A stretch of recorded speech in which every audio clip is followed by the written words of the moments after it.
poetry slam is a very simple but articulate thing to do at the same time. It's basically taking a poem and putting it into words that you speak instead of just reading it. You have to be able to put life into it. You have to give emotion, movements with your hands, voice variation, sometimes louder, sometimes quieter, sometimes in between or anywhere in any spectrum that you can think of. And you have to do it all for the purpose of giving it life, getting across to your audience the emotion at each part of the poem. You don't want it to be monotone, you don't want it to be anything unless if that is what gets the emotion of the poem across. You want to give it life to the audience.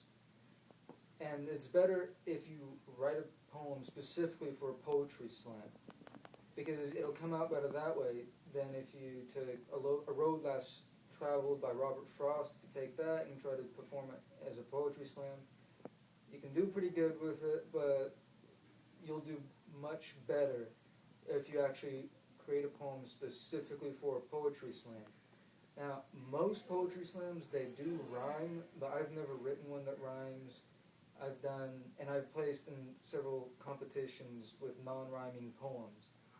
It doesn't matter how you write it, there's no real rules to write it, it's just you have to be able to perform it, and it is better if you do make it rhyme, but you don't have to.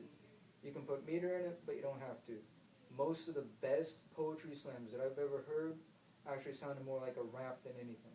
Which, as far as I know, that's actually how they started, is as raps. And then other poets said, I want to do something like that, so they started doing it. And basically all the poetry slam is you get up and you give life to your poem, you speak it, and you let it be heard.